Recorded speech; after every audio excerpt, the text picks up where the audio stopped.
Hey Trey. Hey, Amy. How are you? Good, all right. Foreign territory. So, I've had the good fortune to travel a lot in this great globe, Earth of ours, and places really far and wide. That Japan, India, Thailand, Vietnam, Israel, France. I can keep going, but I don't want to make you all jealous and hate me. And I found actually that sometimes the most foreign experiences in one's life can be right here in this great country. We all, I'm assuming, live in the Northeast, if we're not all from the Northeast of this country. It's kind of a bubble that we live in. And when you venture out of the Northeast, it's Mars. It's like the most foreign place you could ever imagine. And when I graduated from college, I went on a cross-country trip. It was sort of a rite of passage. I wanted to improve myself and learn about the country from whence I come. And I wanted to share with you some of the experiences that I had on that trip because they really opened my eyes to the ridiculousness that is the United States of America. Has anyone ever been on a cross-country trip? Woo! Right, so you feeling me? I'm connecting with the audience.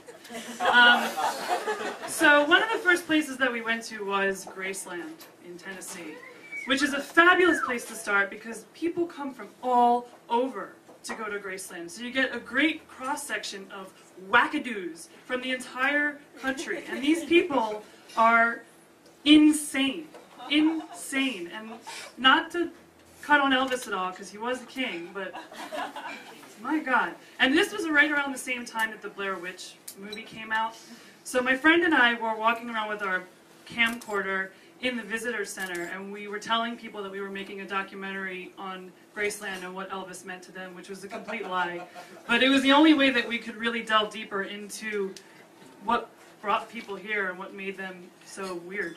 And the responses that we got were you couldn't come up with it. They were better than fiction. They were a religion to some people coming to Graceland, and this was their Mecca.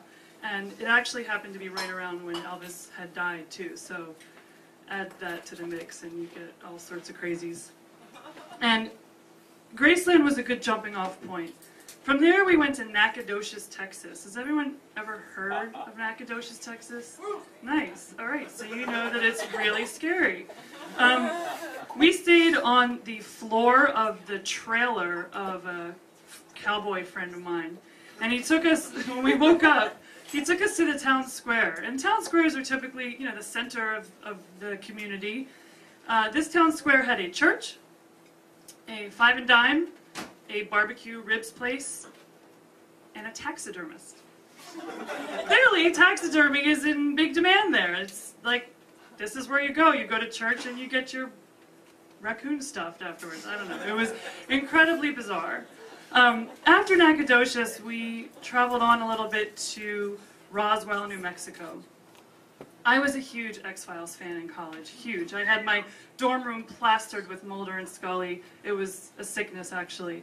Roswell has nothing to do with X-Files at all, at all. Roswell, talk about having a religion like Elvis. Roswell, New Mexico was, ironically, life imitating art. It was another planet. It was people who believed that there was no evolution, that we came from aliens.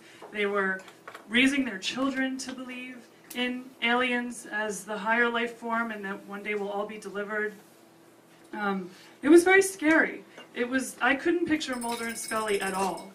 I wanted to just bring this to an end with the crown in the biggest gem in the crown of this whole experience. We had been on a road trip, you're eating at McDonald's and Burger King and it's disgusting. So we wanted to go to a real restaurant. In Iowa, we went to the Iowa Machine Shed.